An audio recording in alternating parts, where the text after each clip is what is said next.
recording, streaming. I mean, we have bandwidth. The speed test I showed at the beginning said 34 meg up. So fingers crossed, it's still working. It's usually that first 30 seconds we determine if something is bad. It's still working. So the first, let's see. How many people did I go through at Google? 4? The guy. Oh, that's right. So Yeah. let's back up. So you left it where you were told it was your equipment, Right. which was Google. Yeah. And so you had to go talk to them. Okay. I talked to Google. The first lady did a like a firmware upgrade, factory reset, which means I had to put in all the SIDs and passwords for the main account and the main network SID and the guest SID. Basically restart everything, literally reinstall it. Went up to my phone, scanned the barcodes, the whole 9 yards. It was at least a 30-minute process. I wasn't too happy about it because Brian was in the guest house and it's like, I got to do basic change management and let my constituents know that the network is going to be reset. Your users, especially if he's working from home that day, or in the middle of a movie. True. So did that. She said, "Okay, did it help?" I like how you equate him working from home about as important as him watching a movie. Well, but okay.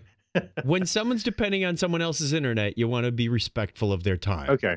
All right, fair enough. Yeah. So we did that, and she said, "I'll call you in 24 hours to follow up."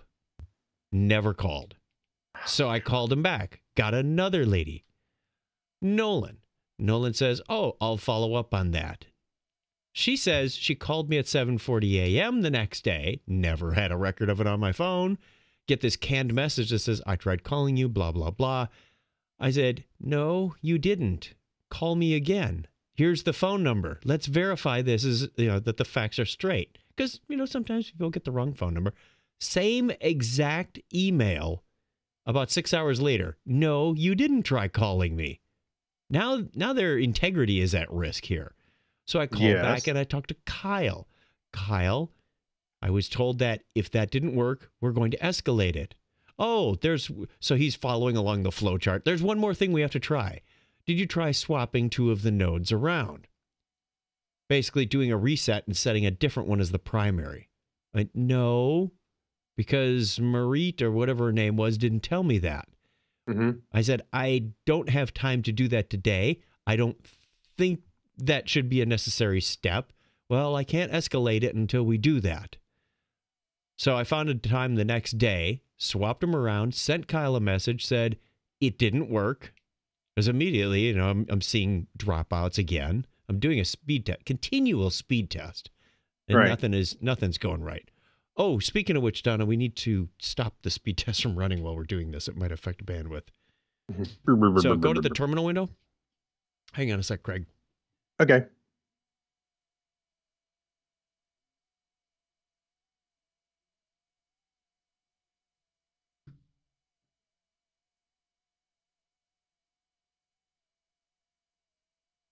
Okay. Continuous speed test stopped. So I sent Kyle an email. Kyle, I swapped things around. I'm still seeing problems. He sends me back a message. I'll give you a call. Never calls. I'm like, what the heck, man? So meanwhile, I'm trying to carry on business as usual. I'm on the road a bit. So last weekend, I called back and I get, no, that was last week. So I'm waiting. I said, Kyle, you didn't call Friday. I'm home Friday. Because I got home Thursday night, really tired from Vegas. And, I know, all that gambling. All that gambling wears on you. Doing 2 conferences at the same time. Get back and call him back and say, hey, Kyle never called. He's the 3rd person that said they would or have called and have not. Right. And I said, Kyle said, if I swapped the nodes around, it didn't work, he would escalate. So let's escalate. Okay, you've reached, you asked for a supervisor. I don't think I got like the tier 2 or 3 technical people. I think I got like the tier 1 supervisor. This is Neil. Neil says, all right, let's assign a static IP address. Well, at least we're not resetting the whole network again. I'm like, I've been doing network for quite some time, and I've never known static IP address versus over a DHCP dynamic address to solve anything related to bandwidth. But hey, I'm willing to entertain the idea. Yeah, I don't think it really. No, once it's assigned, that shouldn't make any difference. But okay. I agree. I was skeptical. I said, Neil, I'm skeptical based on my experience as an experienced IT person, network administrator, whatever you want to call it. I said, I'm skeptical, but I will entertain the thought if this is the last step before we escalate it, replace hardware, whatever needs to be done. I said, I'll do it. I'm not even mad at this point. I'm disappointed that I said, Neil, nobody has called me back yet. Nobody out of 4 promises. Attempts, out of 4 promises. This is an integrity thing. He goes, nope, this one's on me. I got it. I will call you back. Do you think he called me back Saturday? No. So I sent a message this morning. I said, Neil, as predicted, you failed to call back. As predicted. After 24 hours. You are now 0 for 5, and I'm still disappointed in Google's follow-ups. In my sample group, this is 0 for 100. Yeah. You've done nothing to restore my faith in Google's follow-up procedures. So here's the 2 things. Friday night, after we had done the static IP address, we're watching Netflix, and the thing just stops cold. Interestingly enough, the message on Netflix says HTTP 500, not HTTP 500, HTTP 500. Like, what is going on here? So, okay. Yeah, very weird. So I reset the modem. I reset the Google Wi-Fi, told Brian, I said, look, something's whacked. In fact, he asked me as it was going on. And these things have a pretty slow reboot, I got to tell you. You got to leave them powered down for 2 minutes, not 10 or 30 seconds. You haven't really done that, but yeah, you're right. I mean, it does take a little bit for them to come up. It takes a little while to come up, and they don't come up very quickly, if at all, if you recycle the modem. So we're happily watching away, and about an hour later, it happens again. I said, this time, I'm just going to cycle the Google Wi-Fi, not touch the modem. It came back up, and it stayed up. And since I had that call with Neil, where we allocated the static IP address, upload speed has never dropped below but 19 meg up. Most of the time, it's right in that 34 to 37 sweet spot. Something about that static IP address is happier. Okay, wait a minute. So I'm trying to remember what you said. You took what did you assign the static IP number? To the iMac Pro, the machine that does the video streaming. Because that's the one that's been doing the bandwidth tests. I only have 2 hardwired machines in this whole house. One is the Mac if they're Mini. having you set up a static IP, you know what that tells me? It sounds like there's a bug in their DHCP stuff. Routing. But once you allocate the DHCP, well, yeah, I'm not going to speculate what their problem routing, is. I mean, I think it's probably more routing on there. I don't know. I mean, I don't know. We need to go back to the video screen because I don't have a secondary display up here. Yeah, because the DHCP is like an initial connection kind of thing. It's done. It should be done. There you go. You just minimized what? Oh, okay. I know. It's goofy. It doesn't make sense. I've never heard of anything like this before. But still, they haven't followed up ever. Ever. Google, if you're listening, call me back. You know what? You should tweet. I should go, hey, this is the 5th time someone from Google has said they'd call me or has tried to call me and they haven't. Yeah. I mean, I've seen people with less credibility in the complaint get more response out of companies. So you may want to consider saying something. And here's the goofy thing. I don't know if they're a customer of ours or not, but based on the ticket numbers, I'm going to say not. Because every time I call, I get a different request number. It's kind of like we have, what do they call them? Interaction records. But they don't associate them together. That's like the number they give you, and every time you call, you get a different one. So there's not like one central incident I can reference. So every time I They're call just everywhere. somebody, oh, give me a few minutes to go through the history of what you've done. It's like, okay, well, at least I'm not repeating myself. You go spend 2 or 3 minutes and read what you want to read, and maybe there's some pictures, and I don't know. But it just, I had faith because they were a little more responsive than the people at my internet service provider. But my gosh, the integrity is falling apart. Well, I think you've tested about every part of your internet service from I got my house rewired yeah. by the cable company. Well, And I got a free staple gun out of it too. He left behind his staple gun. That makes it all better. Yeah, we're square. Never mind the hours and hours of my time that I've spent that are extremely valuable. Yeah. You know what? When your internet's going to go down and you're going to realize there's a break in the line, you just staple it. If I Make a if I connection. start bad-mouthing Google on Twitter, is my bandwidth going to go, is my equipment going to fail?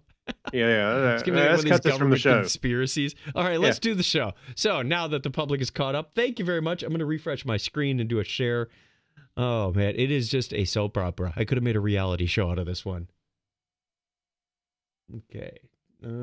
Share as me. And you're in a group. Share now public is fine. Okay. This file has been shared to your timeline. I thought I muted that. Okay. There we are. Thanks for getting my blood pressure back up. All right. I'll do what I can.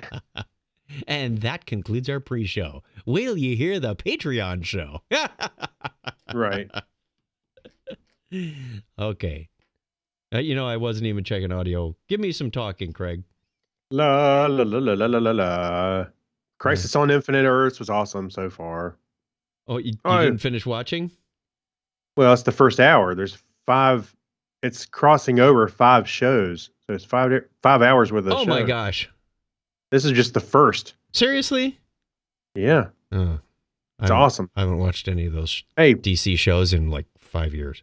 what's cool is they're actually bringing in to the Arrowverse just about canonizing everything DC. We had Burt Ward walking his dog at the beginning, and he went, "Holy crimson red sky," or something, crimson sky. I forget the exact quote. And just as his Earth was getting wiped, and Burt Ward is actually I think he's a dog trainer, or he's speaking of dogs. So anyway, he's always walking a dog, and I was like, "Oh, that's funny." And he had a vest, like a sweater vest kind of thing, that looked very Robin-like. Had red and green, and on it, red, green, and yellow on it. So it's kind of neat. I want to see him do like a Hermes Conrad expression. Sweet gorilla from Manila. Yeah, sweet gorilla from Manila. It actually had who else was that? They had another glimpse of somebody, and I was like, "Oh, they're wrapping everything up in here." So, speaking of even they're including Kevin Conroy, who voiced Batman on the animated series. Yep, he is playing Batman. So there were people were saying, "Hey, so does that make the Batman animated series actually part of this universe? The stories that they told, I guess." Oh boy, it's starting to sound like our discussions on the topic is Trek. Yeah. .com. Yeah. And speaking of Trek, it's a sad day for Trek. Yes, it is. We'll get into that in just a little bit. I'm sure most of our viewers and listeners already know that. I did not put in our show notes, but do you want to say something about that? We'll do that real quick. All right, let's begin in 5, 4, 3, 2. Technorama episode 583 for December 4th, 2019. Wait, 583. I've got the wrong show notes up here. Stop that recording. Which one did you have? I'm proud of 583. That was last time. Oh, yeah. Let's don't do that show again. Like computer humbug. No, that's not what we called it. And I even had the wrong date on it. Like date, title, no, bad. Here we go. 5. Technorama episode 584, 345th. Huh?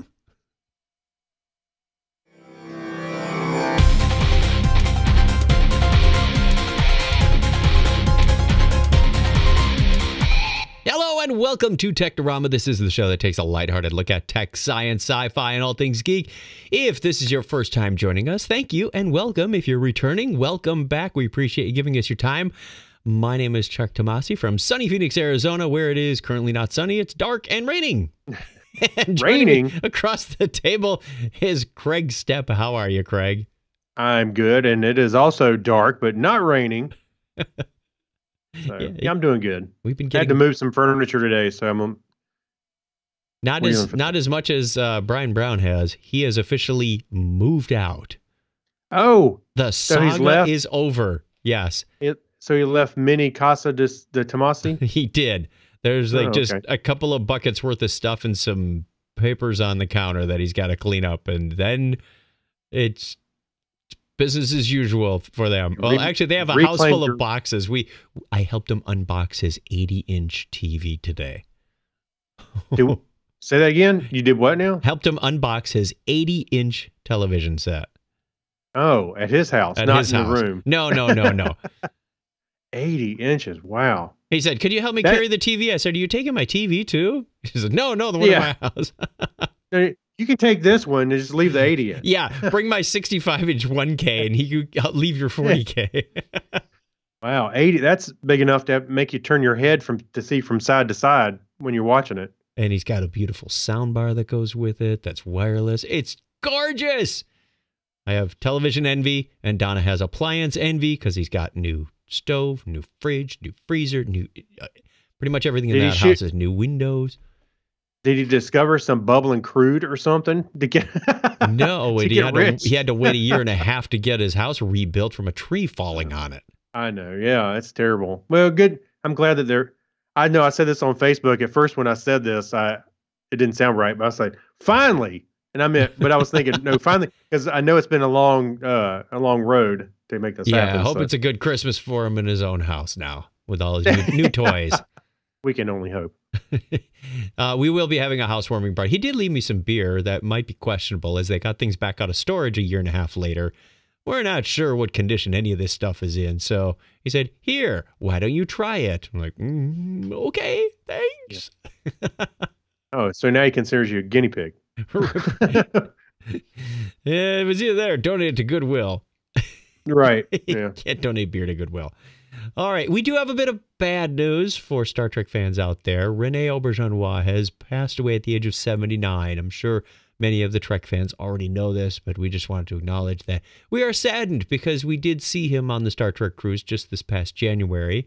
Have a fun picture of he and I on stage with I think he was taking a picture or a little selfie movie to send to. He wanted to take a Ethan picture, Phillips. He said you had to hold the mic and So I got up there and I was a human mic stand for him for a little bit. But based on the pictures, it looks like we're having this great old conversation.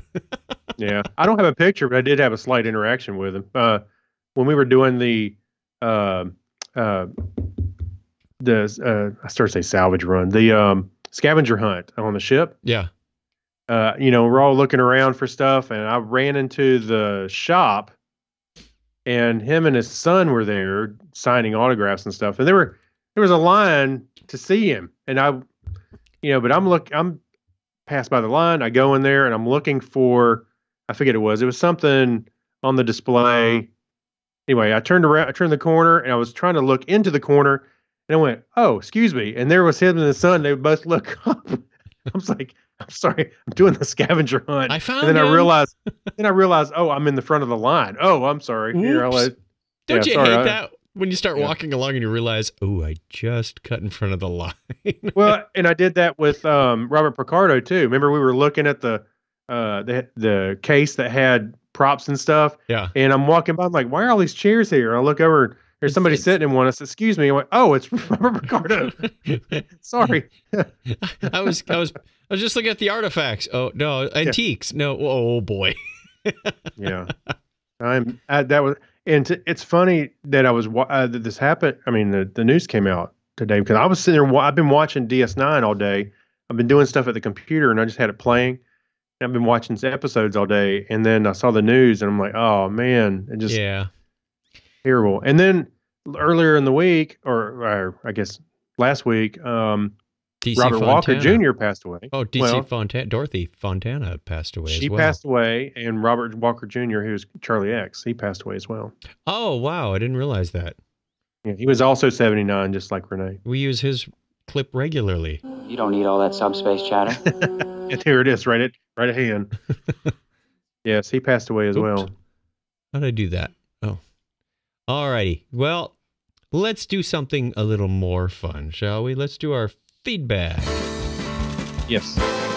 We have some fun feedback at least. Letters. Oh, we get letters.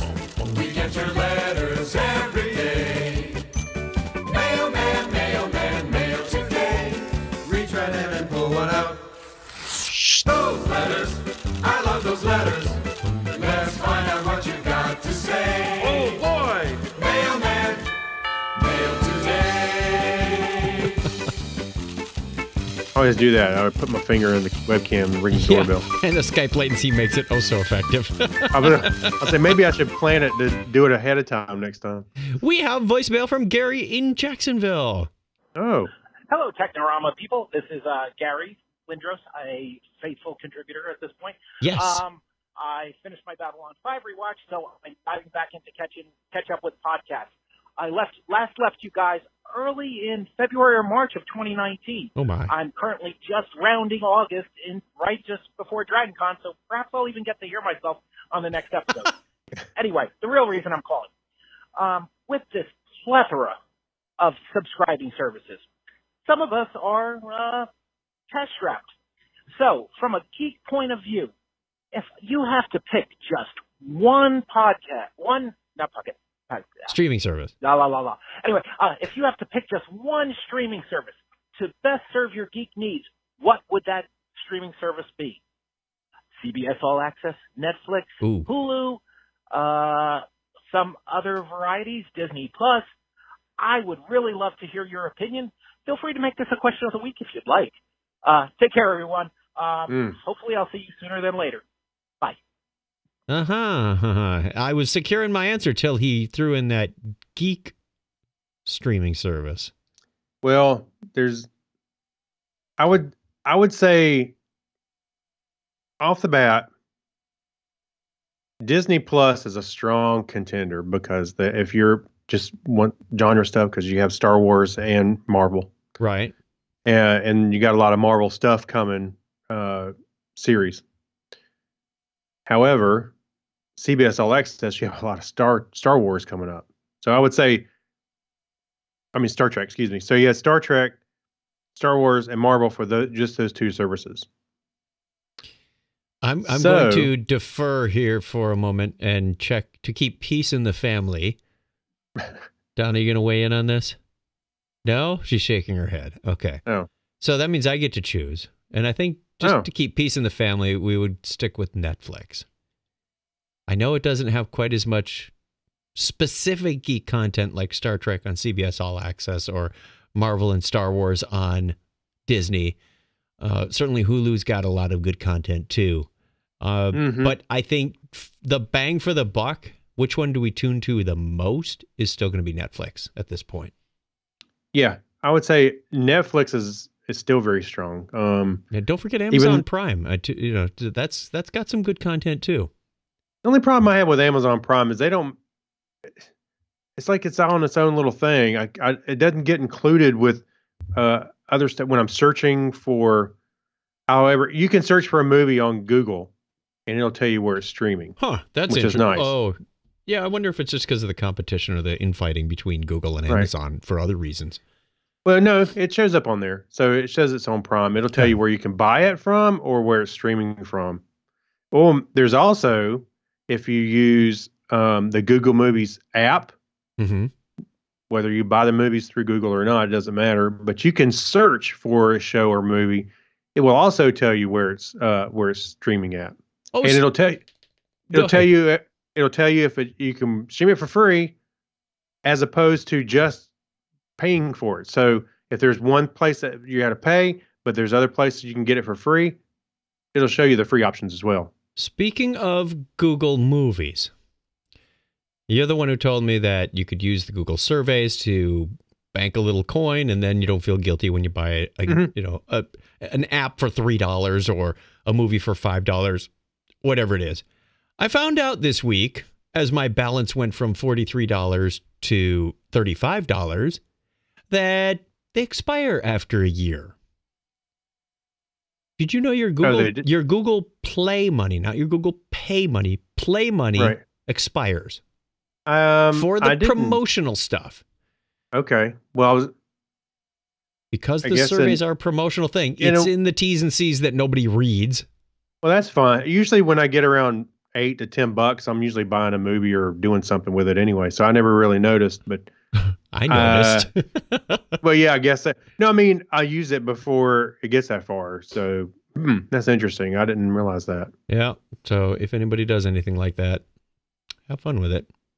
So streaming service. So just to say, for geek stuff specifically, I was gonna say CBS and Disney Plus are strong together. There's a lot of stuff coming on Hulu as well. And then there's I don't know. I can't really put my finger on one.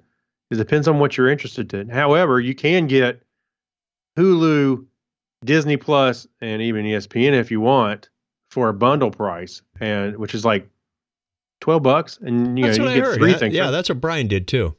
That's actually a pretty good deal. Pretty good deal. Might have to consider that. All right, let's move on to our Facebook question of the week. What was your biggest aha, that's how that works moment? And we have question. First one from Nate Welch was kind of what my response was. It's going to take a while to narrow that down to what the biggest one was. And I know Nate is a bit of a techie too. He's the one who helped us wire up evil robot Santa's LED eyes. Okay. He gets that credit to his name. Edward Klein says, somewhat wrapping my head around space-time. This video really blew things wide open for me in the concept. Be warned, Fermilab has a lot of videos, and it's easy to go down the rabbit hole. So he sends us to YouTube videos, apparently from Fermilab. Thank you very much. Gary Lindros, who we just heard from, said, when I first learned how hydraulic cylinders work, very appropriate for that man in his line of work. He does a lot of car smashing. Yes, right. Oh, by the way, I got another one from Gary. Go ahead. Because I posted the same question on my feed, and he replied, it's not really tech, but childbirth. The books really don't prepare you for it. It's like, good point. I think I agree with that. Yeah, it's not what you learn in 9th grade health and phys ed class. No. Scott Schmelzer had a similar comment. He said, my heart after my daughter was born. Oh, isn't that sweet? Oh. Mark Erickson says, VLAN with remote VPN with the add route command and making it start up with the connection. Wow, that's as good as timey-wimey, wibbly-wobbly space-time stuff. Lone Guy's Night says, walking into H&R Block with a special coupon to have them do my first tax return as an unemployed person, watching the, quote, accountant tick a bunch of boxes and hand me my return in all of 5 minutes. Apparently, the 1040 Easy is all a teenager needs. At least I don't have to spend the $50. Yeah. My sister included a picture of a fancy schmancy wine bottle opener that looks more like a surgical instrument. It's kind of scary in that way. Actually, my mother has this one.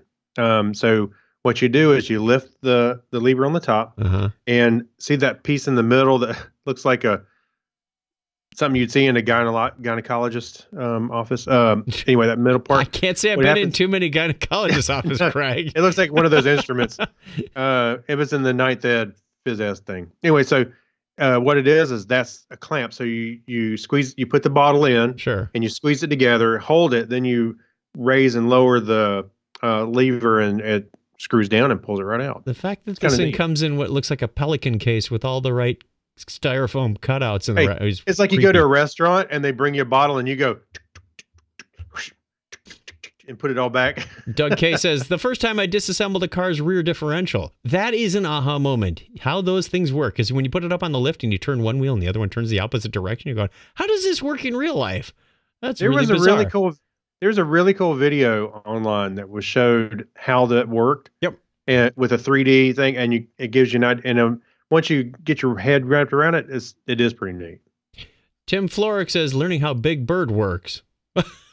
And I did watch the video from the Globe and Mail. And let's add in that Carol Spiney passed away also today. Oh man, you're just bringing the whole show down. I know, it's terrible. It's terrible. All these people passing away. So Weber Baker says, possibly when I opened one of those old rollerball mice and saw all the stuff in there. Oh, wait, that was the greatest, that's why it doesn't work moment. Oh, because he opened it up. Actually, I did learn how the old optical mice work. Not the rollerball mice, because there are optical sensors in there. And I walked up to one of our smartest engineers and I said, Fred, there's two LEDs in here, one on the x-axis and one on the y-axis.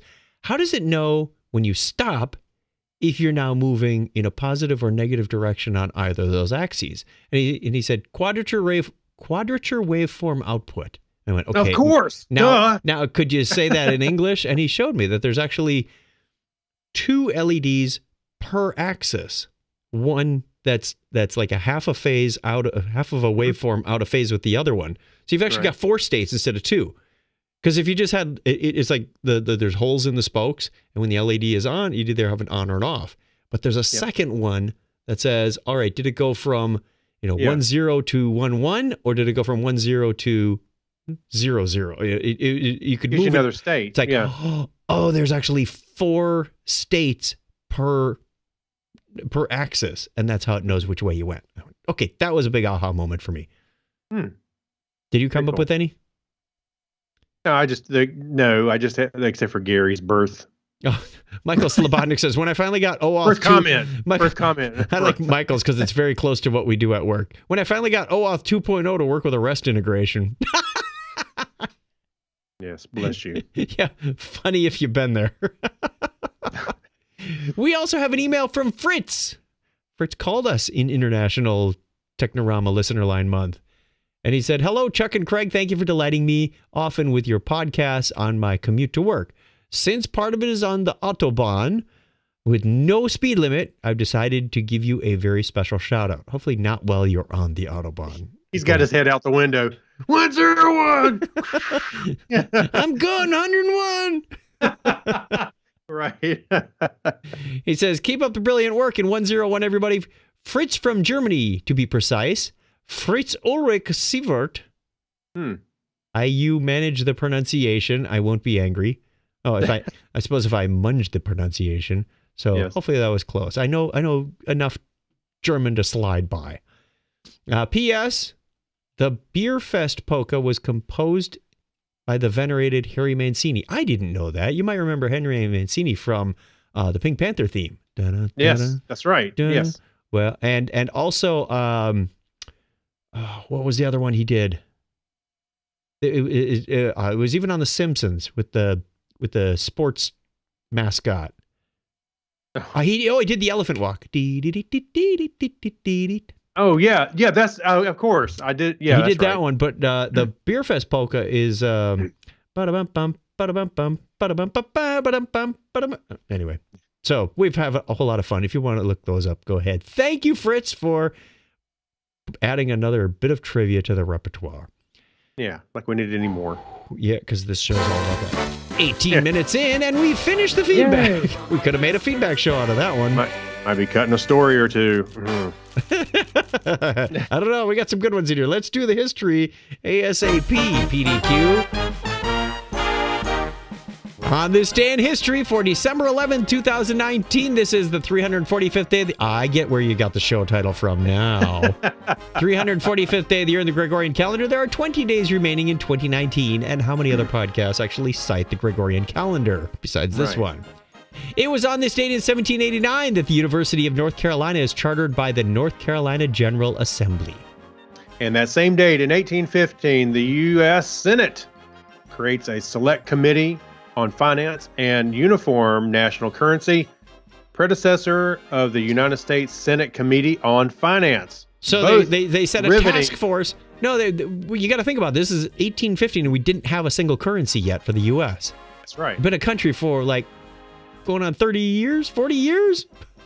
That could be a problem if every state had their own currency. They both sounded like they were riveting and exciting committees. All in favor of the franc. Yeah, I don't know about that. And also today in 1934, Bill Wilson, co-founder of Alcoholics Anonymous, takes his last drink and enters treatment for the final time. Oddly enough, he's not anonymous anymore. So 73 years ago today, the United Nations International Children's Emergency Fund, UNICEF, is established. Trick or treat for UNICEF. December 11th, 1968, the Rolling Stones and Roll Circus featuring... the Rolling Stones Rock and Roll Circus, featuring the Rolling Stones, Jethro Tull, The Who, Taj Mahal, Marianne Faithfull, and Dirty Mac with Yoko Ono. Wow, that's quite the lineup. It's filmed in Wembley, London. That same date in 1972, Apollo 17 becomes the sixth and final Apollo mission to land on the moon. Till the Chinese get there. Yeah. Happy birthday goes out of the state to Scottish physicist, mathematician, and astronomer David Brewster, born in the state in 1781. And Hector Berlioz. Berlioz. Berlioz. Didn't you watch the Aristocats? Sure. French composer, conductor, and critic. Just much like Chuck beat me up over pronunciation, was born on the same date in 1803. Kamehameha V of Hawaii was born on the same date in 1830. So there you go, Mad Marv. There you go. And John Labatt, Canadian brewer. Oh, wait. Don't tell me he made Molson's Canadian, right? That's right. No, it was Rolling Rock. No, so John Labatt, Canadian brewer, businessman. Huh? Moosehead. Yeah, Moosehead, that's it. And businessman was born on the same date in 1838. Robert Koch, the German actually, I think it would be Koch. The German microbiologist and physician, Nobel Prize laureate, was born 176 years ago today. And born December 11th, 1863, American astronomer and academic Anne Jump Cannon. Keep that in mind, 1863. It sounds like a sentence. Anne Jump Cannon. It was a circus act. Yeah. Thinking Evel Knievel, jumping the cannon. Max Born, the German physicist and mathematician, Nobel Prize laureate, was born 137 years ago today. An American farmer and businessman, founded Knott's Berry Farm, Walter Knott was born 130 years ago today. You didn't call it Knott's Berry Farm? No. Okay, just me. It's not funny, Chuck. Move along. It's a sword, not a knife. Also born that same date in 1944, American singer-songwriter Brenda Lee, which she's singing a lot of Christmas songs this time of year. Yes, she is. An American bass singer, songwriter, producer, Nikki Sixx, was born on this date in 1958. Nikki Sixx is 61. 60. That's right. And he ain't singing any Christmas songs. Listener birthdays good this week go out December 11th through 17th. We have 5 of them on December 12th, including Decker D, one of my former coworkers, Kevin Burns, a.k.a. Soul Blaze, The Giant, better known as Matt Blocker on his driver's license, or it would be in traffic, he'd be a Matt Blocker. Anyway, Rob Reel, a.k.a. Surreal, and she doesn't know she's on the calendar because I put it there. Dr. Pamela Gay from Astronomy Cast is on there. December 14th is Michael Spence from Brother Osric Scriptorium, and none other than our very own Jorga Schrauen on December 17th. Patreon member, postcard guy, an all-round wonderful longtime listener. Thank you very much to all of you, and if it is your birthday this week, we wish you all the best. I'm waiting for the end of the song. I'm listening to it in the background. It's not coming. I'm stalling here. Anyway, happy birthday to all of you. If you're not on there, go to chuckchat.com/wiki, right there on the bottom, and add your name. We'll give you a shout out at the appropriate time of year, or if you happen to mention it on your podcast, I'm going to put it out there for you like I did with Pamela. Yeah, why not? That's the way it was on this day for December 11th, 2019, and take us away, band. Okay, this is it. This is the end, right? This is the end. I can't see the timer. I have no idea. Wait. Here it comes. 3, 2, 1. Hit the end. Yes! I'm doing this by gut instinct alone now. You look for that horn, that last little horn. That's right.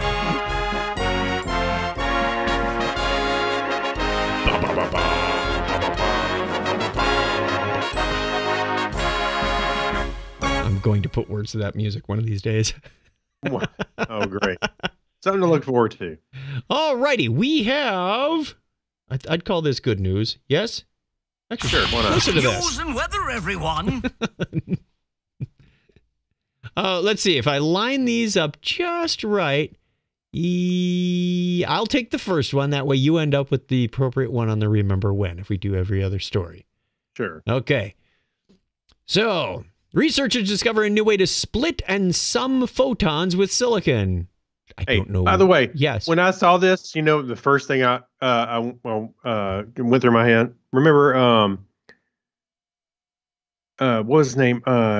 Yahoo Serious. He had that movie where he split the beer atom. He split the beer atom.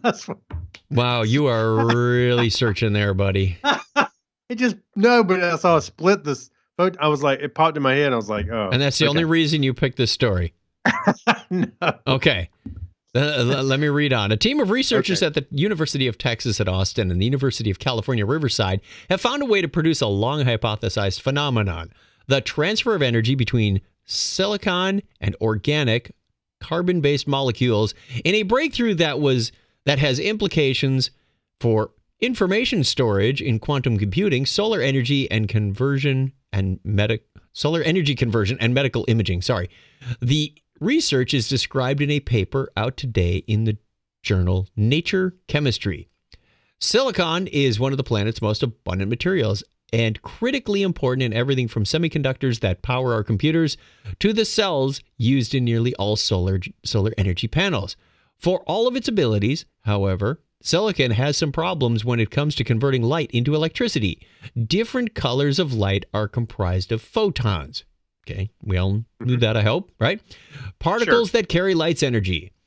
Silicon can efficiently convert red photons into electricity, but with blue photons, which carry twice the energy as red photons, silicon loses most of their energy as heat. Wah, wah, wah, wah. We need red photons. No, red silicon. No, what is it? The new discovery provides scientists with a way to boost silicon's efficiency by pairing it with a carbon-based material that converts blue photons into pairs of red photons that can be more efficiently used by silicon. Oh, okay. So it's a 2-for-1 deal. A 2-for-1 deal. You can, come on in. I'll trade your blue photons for a pair of red photons. This hybrid material can also be tweaked to operate in reverse, taking in red light and converting it into blue light, which has implications for medical treatments and quantum computing. Quote, the organic molecule we've paired silicon with is a type of carbon ash called anthracene. That almost sounds like coal, but that's anthracite, or something like that. It's basically soot. That's probably why it's so close to coal. It said Sean Roberts, a UT Austin assistant professor of chemistry. The paper describes a method for chemically connecting silicon to anthracene, creating a molecular power line that allows energy to transfer between the silicon and ash-like substance. Quote, we now can finely tune this material to react to different wavelengths of light. Imagine, for quantum computing, being able to tweak and optimize the material to turn one blue photon into 2 red photons. Don't take the blue pill. And 2 red photons into 1 blue. Don't take the red pill. It's perfect for information storage. Okay, so they found different ways. For 4 decades, scientists have hypothesized that pairing silicon with a type of organic material that better absorbs blue and green light efficiently could be the key to improving silicon's ability, a little fast there, to convert light into electricity. But simply layering the 2 materials never brought about the anticipated, I love this name, spin triplet exciton transfer. Exciton. Hey, that would be a great band name. That would be awesome if you had 3 people that look the same. Maybe that's the Blue Man Group, which you can trade in for 2. Yeah. You can you can trade up for 6 Red Man Group. That's right. I love hearing about science like this that keeps marching us forward when it comes to technology, to making things more efficient. Like, hey, maybe I just, slap on another layer and my solar panels would be a little bit more efficient on my house. I'm still waiting for them to split the beer atom, but that's me. Let's go on to something a little more up your alley. Yeah. Now, this is pretty cool. So, they opened up a new ride at Galaxy's Edge, but they also had the premiere of it, now, real X-Wings. Is Galaxy's Edge only in Disneyland, or is it also in Disney World? I believe it's both now. Okay. It's open in both areas, and I think this new ride, the Rise of the Resistance, I think it's just in one. Might be Disneyland, I think. Okay. I'm not 100% sure on that, but they had real X-wings that took flight at Disney's new Star Wars ride grand opening, thanks to Boeing. Whoa. They're just toys. They can't really fly. They're there. No, but they're there. Dynamic. You can see them in the sky. You can't fly them in atmosphere. Well, here, let's talk about it. So Boeing might be taking the last crucial steps in preparing for its first crewed Starliner capsule spaceflight, but it's also busy turning sci-fi into reality right here on Earth by helping Disney build X-wing large-scale fighters to celebrate the opening of the Rise of Resistance in Disney World, Florida. So I'm sorry, I had it wrong. X-wings flew over as the Drive, I guess is a website, which first identified earlier spy shots of the vehicles as potentially being based on Boeing's aerial cargo drone. Boeing has since confirmed its involvement, but they weren't providing more info other than their aircrafts, which is kind of neat. Could only be neater if it was like Elon Musk had put them together. No, then it'd look like something out of Star Trek instead of Star Wars. How's that brick staying in sky? So in the clip below, you can see the X-wings ascent vertically into the night sky, then hover and rotate and head on out. Don't go squinting to see if you can spot Poe Dameron in the controls, however. These are unpiloted drones based most likely on the cargo air vehicle design Boeing has recently shown off, which sports 6 rotors, which you can see them in the close-ups. So yeah, it's a drone. You can kind of see them between the wings. Yeah. But I'll admit, it was a neat effect. You could see them fly up and kind of hover and take off. And the size of, what did they say? The size of a family van? That's huge. Yes. That's a big drone. That is a big drone. And these are cargo drones. So, they're meant to, deliver cargo, I guess, maybe out in, enemy territory or hostile area or something like that. Okay. Maybe not 2 enemies. So we're going to fly things into Syria with X-wings now? Sure. That'll confuse them. Yeah, that's right. Maybe just make them look like a family van. That would confuse them even more. Say, look at your face. See, it's working already. You're confused. Donna missed the whole thing. Thank goodness. But yeah, go check it out. You can see the little video of them hovering, and they really zoom in there to give you so it's a little bit blurry, but really neat. It'd been cool to see. Yeah. In other space news, we have NASA's closest sun probe flyby gave scientists a mind-blowing result. So this is from tweaktown.com, which sounds like a reputable news source to me. Why not? Tweaktown. Let's go tweak. Oh, in other sad news, Poe Dameron dies. No, whoa. Not yet. The movie comes out in a few days. So. That's my prediction. Oh, okay.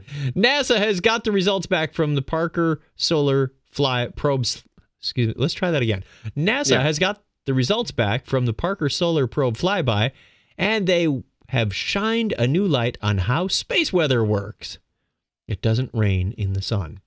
Surprisingly, the results contradicted some expectations that scientists had regarding how solar winds behave. According to the results, there are flips in the sun's magnetic field direction called switchbacks, which can sometimes even point the winds back at the sun. Okay, that I didn't expect.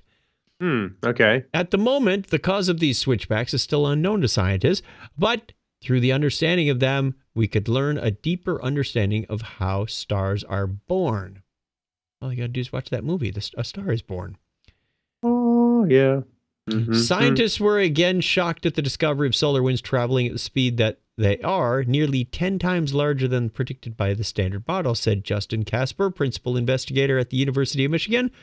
Scientists also discovered that the sun's radiation vaporizes dust particles at about 3.5 million miles around itself.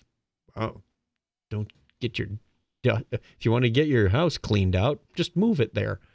The Parker probe is, at the moment, suffering in terribly hot conditions, but scientists say the information that it's providing them is revolutionary. Very cool. So, more science news coming. Stay tuned. You might even want to listen to Astronomy Cast. I think I have a promo for them coming up in just a minute. Yeah. So, is that a good point to take a break? 36 minutes into the show. Let's do that. All right, let's do that, and we will be right back with some more stories. Hang on.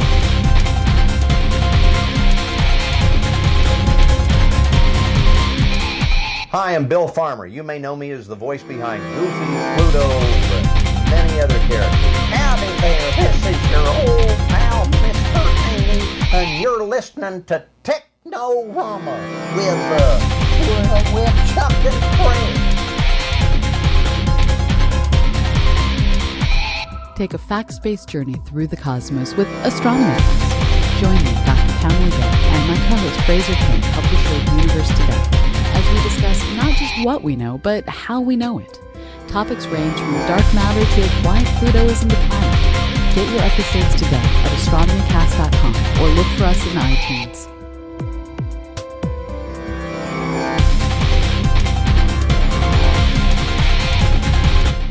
Where is the kaboom? There's supposed to be an earth-shattering kaboom. Hey, Doc. That's my Bugs Bunny. All right, quick shout out to the chat room. I have seen Chris Bardson, Jody Vandehey, and Charlotte Riddle Kennedy, as well as Mike Robeson. Have you seen any names pop up there that you recognize? Yeah. My old buddy Wesley Gaynor is in there. And I don't know if the chat's even working with Facebook. Sometimes you wonder. Sometimes you wonder. It's at least the bandwidth is working that allow us to stream tonight. So we're happy about that. And if you are out there, we try to do this Sunday nights at 9:30 Eastern time. So hope you can join us there or set your preferences to get notified when we go live on our Technorama podcast page on Facebook. We look forward to seeing you there. You can also catch us the following day on YouTube or the audio podcast on Wednesdays. So that's our schedule, and we're sticking to it as best as we can unless family or emergencies intervene or business trips. Okay, Craig, I must roll this one for you. Yay! I think this one came from Yorga. I know he sent us a link to it. Yes, he did. And oddly enough, I had to click. I had to circumvent the link that he sent. It was to Reddit, but for some reason I couldn't get the Reddit link to come up, so I had to go kind of find it anyway. But I found it. And really, it's a short post that links over to a YouTube video. Yes. And this guy has found a 35-year-old Commodore 64 Easter egg hidden on vinyl. And it's 17 minutes of video, folks, so strap in. He goes into excruciating detail about the history of the album, how to take apart a turntable. Yeah. I was kind of surprised by all that. I was like, where is he going with this? But so this album, I forget the name of it, was the Electric Eye. Electric Eye is the name of the album by what was it? Not Periodical. I can't remember the name of the album now. Anyway, we'll put it in the show notes. Prodigal, that's what it was. Prodigal, excuse me, is called Electric Eye. And then skip ahead just a little bit so I can see a picture of it. On side 2. Yeah, on side 2, you could see where it said C64 was kind of engraved into the vinyl. So basically, you can watch the whole video and get the lowdown. But he recorded it and was able to load it in the audio that was in there made as a program. He just put it on a cassette tape. He went into detail about Maxell tapes and putting some data, loading programs. He couldn't load it onto an audio cassette at first from an audio recording. Yeah. That didn't work. Right. So he went and scavenged up this. Who knows where he got it from? This other long dead computer system cassette that he put the program onto. It was really a fascinating effort in research that was like, wow. It makes me wonder how many parts this guy has in his house. Yeah. More than mine. So anyway, So long story short, he ended up loading it up eventually, and it took. I think it. How long did it say it take? Like 64 minutes for him to, or 60. Well, he was jockeying around with his hardware to try and get it recorded onto a that's right. cassette and then loaded. That was the problem. Is he found out it was the loading process onto that cassette that failed him. Because he got it from the vinyl into Audacity. Then Audacity, he said, "Oh, I'll just hook up this cassette deck to my Mac and dump it out there as like audio." But the audio grade wasn't good enough. Yeah, that's the thing about, it's one thing to take your computer, write the stuff to a cassette tape, and then try to record something to the tape deck through a microphone or some other copy or anything like that. It won't load. It will not work. Right. It just ain't gonna do it. He finally did get it to load, and it had two quotes. One from Albert Einstein and one from Jesus Christ. Yes, right. So it says, from Albert Einstein, it says, perfection of means and confusion of ends seem to characterize our age. And then from Jesus Christ, he says, see Albert Einstein. No, that's not what he said. Jesus Christ said, peace I leave with you, my peace I give to you. Not as the world gives I give I to you. Let not your heart be troubled, neither let it be afraid. Jesus writes, everything on the internet is true. Yeah. Right. Okay. Well, the fact that he was able to take this rumored C64 program, nobody had ever proven it was actually out there. Yeah. Imagine being the guy who spent all this time writing the program, getting it onto the vinyl, and then nobody knows it's there. And he's like, oh, finally. Yeah. Right. I can die happy. One guy running my program. I'm curious, who was responsible for that program?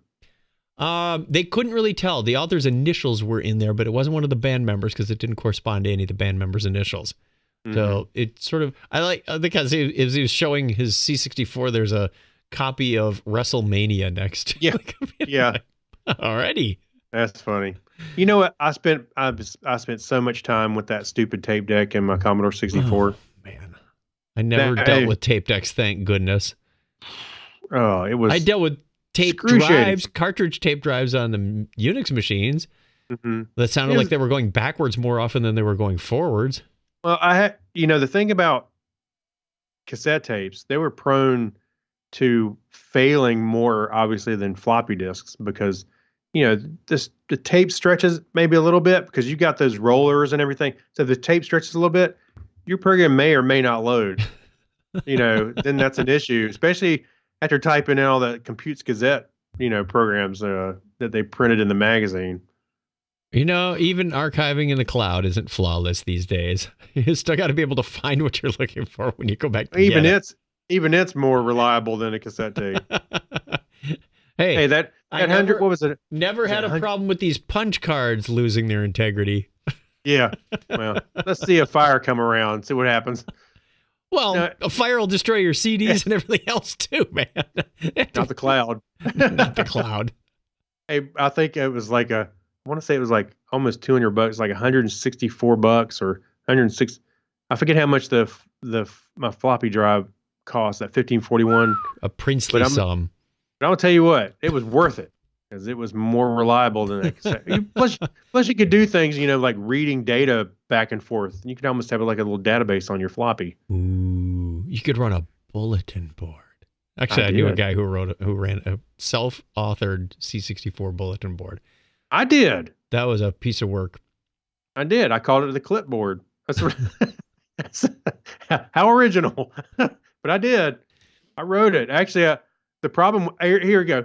Speaking of using it as a database, whenever I wrote it where when you send a message to another user, I had to write that to a file because I couldn't keep it in memory, obviously, because I only had I had less than 64K to use. So my clipboard had to run in memory, of course, to run. So I had to dump them all out. That was when I started getting my first dipping my toes into the relational database. I mean, there were no relational database on C64. It wasn't relational. It wasn't relational. I meant to say like, just a database, sequential database, I guess. Right. Oh my. Random access files. Those Yeah. were wonderful, especially if you need to delete something out of the middle. Yeah. All right, let's go on to our patrons, shall we? We want to thank these people because they are the ones who bring this show to you, and we want to thank you so much. Bless you. Bless you. Finance the bandwidth and the hosting and the hardware and software upgrades. It is a wonderful time. Thank you to Kyle Nishioka, Abner Braverman, Ben Vaughn, Mike Wills. Thank you, Megapodtastic Night Gig Studios, whom hide behind avatar names. Gary Lindros, thank you very much for the voicemail and the comments. Yes. John Clifford, Leon, John Noble. Whoa. Yes, Never mind, go ahead. our John Noble. Chris MC, Alexis Duran, Saturday Morning Media, Steve Therian, the Yorga Shrawan, John Miller Jr., Amber Elstad, Harold McKinstry, Amy Bowen, Denise Inglis. Thank you very much, Stephen Wetchy, Dean Jensen, Dandy Man, NCAF1, Matt Baum, and of course, Christina. We Thank would you. like to give you, dear listener, if you're not on that list, give you a wonderful shout out and exclusive content. All you have to do is go to patreon.com/Technorama podcast. Hey. Yes. And by the way, I see 2 empty slots down there, so there's 2 opportunities. Craig's for 2 OCD more. is kicking in again. Yeah.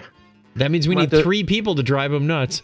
I have to merge some cells. Come on, help me out here.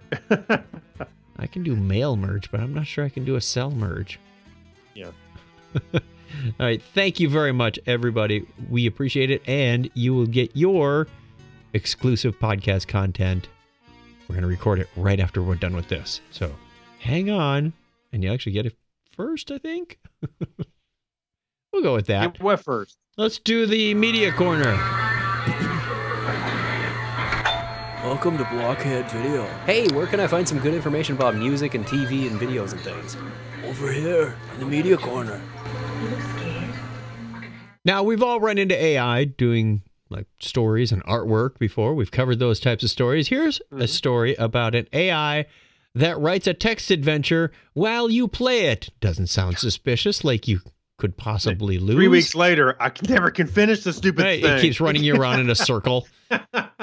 So it's easy Why am I to looking at this mailbox again? Here's the story from PCGamer.com. It's easy to imagine advances in AI we have all have an impact on strategy games and digital versions of board games like chess and Go. But one of the most interesting implementations of AI technology I've seen so far is a text adventure. Theater of the mind, baby. AI Dungeon 2 by Nick Walton uses OpenAI to simulate an old-school text adventure of the Zork variety. Only instead of having to read the designer's mind to figure out what type to use this thing on that thing, you write plain English and get results. Oh my gosh, this is great. Let me read some of these. You are dead meat, a wizard living in the kingdom of Larian. You have a staff and a spellbook. You finish your long journey and finally arrive in the ruin you've been looking for. You look around to see it's not much different than when you left it. A few new ruins here and there, but nothing to write home about. And the sentence they read is, remember the last time I was here? Yeah. You walk through the door and find yourself in a large room with several tables scattered around it. There's a large fireplace on one side of the room and another one to the other. On the table sits a man dressed in black robes who looks up and sees you approach. Greet man. Hello, he says without... It's an open quote with a... Hello, he says without looking away from his book. I am Vark Sakin. I am a scholar and an expert in all things magical. Ask Varsakin what destroyed this ruin. It's hard to explain, but let me try. He begins to read off some notes before stopping himself. No, that won't do. It would be better if we just talked about your past. Ask Varsakin if I destroyed this ruin. Yes, I did, he replies. Whoa, I think we got the pronoun backwards here. Shoot me now. It says, ask Varsakin if I destroyed the ruin. And he says, yes, I did.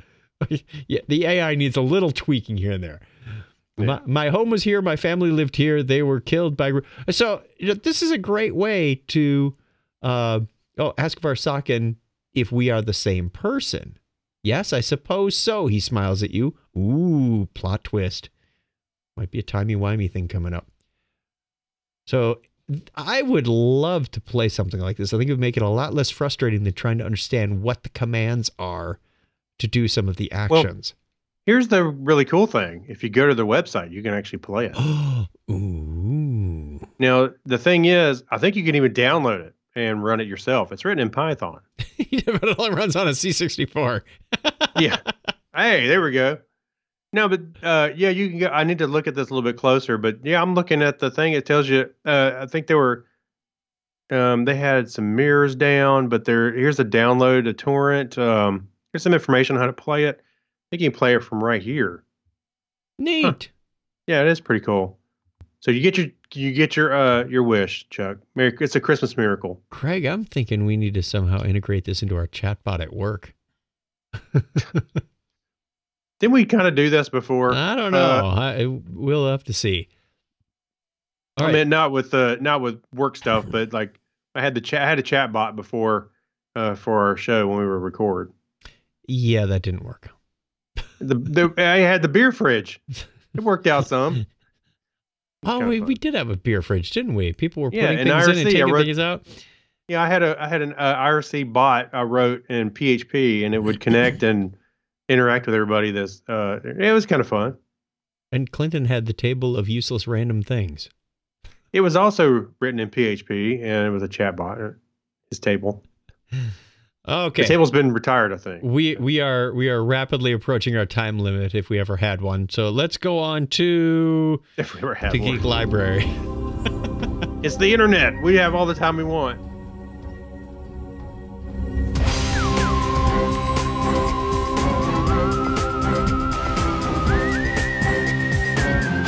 Donna heard a clip on the radio that she said we need on this show. These guys tell a story. Mm-hmm. There's a couple of guys, and they do a story on, what is it, Tuesdays? They call it Dumbass of the Week. And at the end, they have this audio clip of somebody who called and said, "Oh, that's a really interesting story." we could inject something like that on the show once in a while.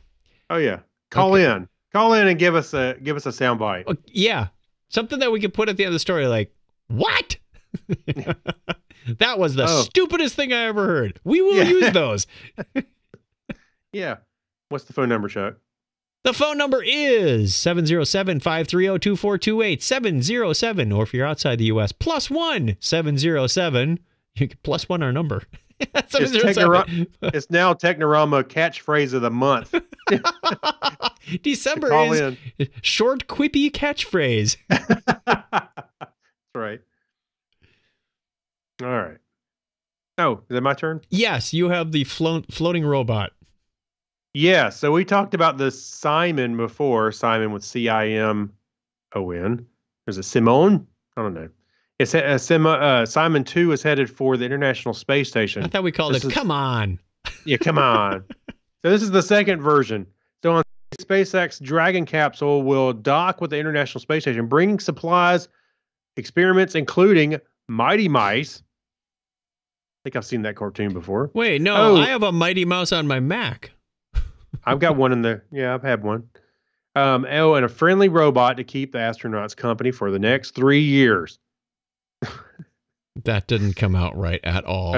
Anyway, so Simon is the generation of the Crew Interactive Mobile Companion. The robot was built by Airbus at the German Aerospace Center and uses IBM artificial intelligence based on Watson technology. It's designed for human interaction and to help the astronauts with tasks as it autonomously navigates through the European Columbus Research Module on the space station. We're a little closer to HAL, people. Yeah. So it's autonomous. It's like, can I help you? Can I help you? Can I help you? Go away. You just bat the thing out of the way because it's floating around in space. Yeah. So in 2018, the first generation Simon joined astronauts on the space station. The robot marked the world's first artificial intelligence system on the space station. European Space Agency astronaut Alex Gerst performed and recorded a 90-minute demonstration with Simon that showcased the robot's ability to fly freely around the station and play music. It was loaded up with Spotify, I guess. It was smart. It has a smart face and was able to spot and recognize Gerst, make eye contact, and carry on a conversation with him. The robot also helped provide instructions and took video and images of Gertz.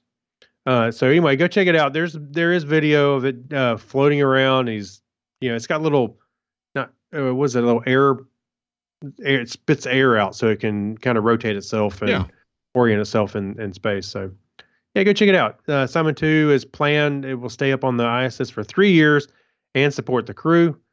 Simon has more sensitive microphones and a more advanced sense of orientation. The AI capabilities and stability after the complex software applications have also been substantially improved. So, just a quick interruption. We have a shout out in the chat room from longtime listener Joel. And Joel says, hi from Joel and his 2-day-old daughter, Ripley. 2 days old. I think that's our youngest listener yet. He named her after Ripley from Aliens? Cool. Maybe. I'm not judging. That's fine with me. What was the cat's name? Oh, I know. What was it? What Sergeant Sophie? What was the cat's name on Aliens? Ask your wife. All right, you can look it up while I'm reading this next one. Cat aliens. From globalnews.ca from Canada, Martin Ahern's Christmas lights display is quite literally out of this world. Quote, I was an average person who put up a few strings of light, and for some reason I started to add things here and there. He was eventually built on and on and on to the front of his house, but after you go around to the back of his house, you will find a beautiful scale model of the USS Enterprise from OS, NCC 1701. And he's got it. It looks pretty good from the ground. He's got the lights in there. There's obviously a few cords to hold it in place and hold it up. And the neighbors love it. They're not kicking him out of the subdivision.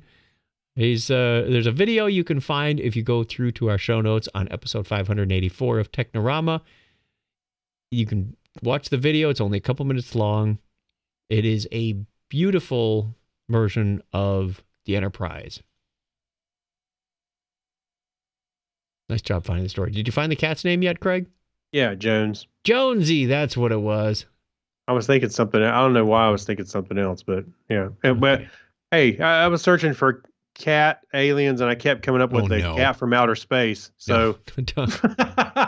I think most cats are aliens. Yeah, I got a couple. That brings us to the end of the show. Thank you very much for joining us this week. And as always, we will do our best to be back next week. Get in touch with us. If you've got comments, questions, catchy phrases you'd like us to play in the future, we'd be happy to. And call that in, 707-530-2428. We'd love to hear from you. Or if you've got feedback, let us know. Our question, by the way, as a follow-up, Joel Harper says, yep, alien reference. Well, you got away with it. Yeah. That's great. Hey, I tried to name my son Han or Luke, and it just when Kim wasn't having that. You got away with Harrison. I told you Lisa's name was almost Kira Nerys. Yep, close. Then Joel, our buddy Joe, Crazy Joe, he actually pulled it off. Yep. I think, well, I'll save that discussion for another time when we're offline. Question of the week this week is, because it's almost 2020, or maybe it is if you're listening to this a little later, what futurist thing did you seriously think we'd have by now? Floating cars. Or flying cars. You know what? I almost put in parentheses, not flying cars. Not flying cars. Yeah. Okay, you're not allowed to say flying cars. We've already crossed that off the list. Yeah. So because everybody says that. I think I'll put that when I post that to Facebook. I'll say, not flying cars. Aside from flying cars, what futurist thing did you seriously think we'd have by now? 3D movies. Nope. Jetsons houses up in the sky. Self-driving cars. Well, you almost got that. Oh, almost. Okay, so that takes us to the end. Thank you for joining us, everybody. We appreciate your support. Thank you. Again, if you want to get in touch with us, 707-530-2428. 707-530-CHAT is how you get in touch with us.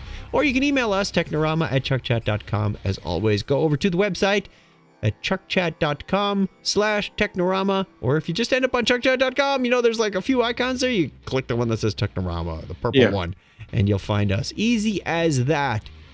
Thank you very much once again, Craig. No, thank you, Chuck. Thank you, Brian. Oh, Brian's not here. Yeah. Thank Brian. Oh. Thank you, Donna, for doing all the video once again. Wonderfully executed, and everybody appreciates that. You can find that on YouTube and Facebook. We'll have it there. And as always, Craig, let's send them off with the traditional binary high five. All right. 101. Thanks, everybody.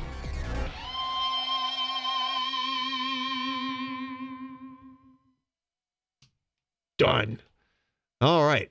Thanks, everybody, for hanging out with us on Facebook and YouTube. We appreciate it very much. We are going to quickly record our Patreon show. I kind of wish Simon 2 would float over here and say 101 and float off.